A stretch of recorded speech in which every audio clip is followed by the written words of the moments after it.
ఒక కామెంట్ని బట్టి ఈ వీడియో చేస్తున్నాను, దయచేసి గమనించండి. మరి ఈ విషయాలు మరి మీకు అవసరం ఉండొచ్చు, మరి అనేకులకు అవసరం ఉండొచ్చు. దేవుని బిడ్డలమని పేరు చెప్పుకుంటూ వ్యాపారాల్లో మోసం చేస్తున్నారు అనే ఒక కామెంట్. ఓకే, ఎస్, వ్యాపారంలోనే కాదు, చాలా ఏరియాలో ఉన్నారు. పర్సనల్గా చేసేవారు ఉన్నారు, సొంత వారు ఉన్నారు, స్నేహితులు ఉన్నారు, రకరకాలుగా ఉన్నారు మోసం చేసేవారు.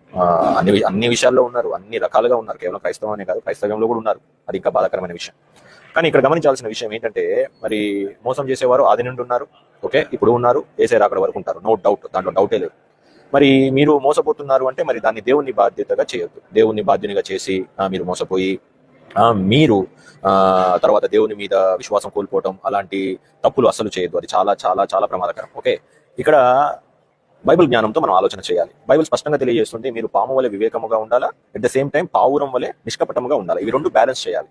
అది దేవుని జ్ఞానం. ఓకే, మీరు ఈ జ్ఞానం లేకుండా ఉంటే తప్పకుండా మోసపరచబడతారు. ఎవరో ఒకరు మిమ్మల్ని ఏదో ఒక విషయంలో ఎప్పుడు మోసం చేస్తూనే ఉంటారు. ఈ జ్ఞానం లేకపోతే ఎవరైనా వచ్చి మిమ్మల్ని అడిగారు, ₹1,00,000 అడిగారండి, ఆ ₹1,00,000 మీరు ఇవ్వలేని స్థితిలో ఉన్నారు, నిర్మోహమాటంగా చెప్పండి, నేను ఇవ్వలేను అని. ఓకే, నా దగ్గర లేవు, నేను చేయలేను అని. దాంట్లో తప్పేం లేదు, మీరు ఇవ్వలేని స్థితిలో ఉన్నారు. అంతేగాని మీరు ఇంకా అధికముగా వెళ్ళిపోయి ఆ షూరిటీగా ఉండటము, లేకపోతే గ్యారంటర్గా ఉండటము, లేకపోతే ఇంకేదన్నా మీడియేటర్గా ఉండటము, అలాంటి తప్పులు చేయొద్దు. ఓకే, అది ఎక్కడ కూడా దేవుడు ప్రోత్సహించాడు.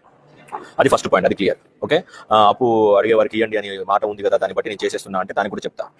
ఏంటి అంటే, ఒకరోజు మిమ్మల్ని అప్పు అడిగారు ₹1,00,000, మీరు ఇవ్వగలిగిన స్థితిలో ఉన్నారు, ఇవ్వగలిగే స్థితిలో ఉన్నారు. ఓకే, వారికి సహాయం చేసే ఉద్దేశం మీకుంది.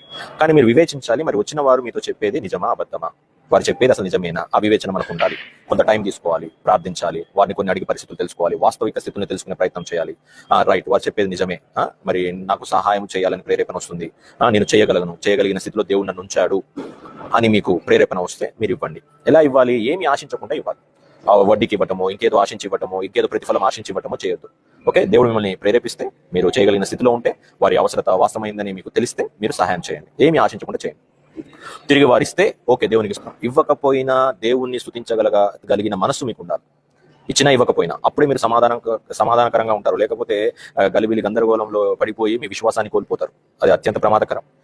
సాయం చేసే స్థితిలో మీరు ఉన్నారు, సాయం దేవుని పేరిట చేస్తున్నారు, వాళ్ళు మిమ్మల్ని మోసం చేస్తారా లేదా మీకు తెలియదు. వారు మిమ్మల్ని మోసం చేస్తే మీరు దేవుని పేరిట చేశారు కాబట్టి దాని ప్రతిఫలము తప్పకుండా దేవుడు ఇస్తాడు. దేవుడు మీకైతే అన్యాయం చేయడు.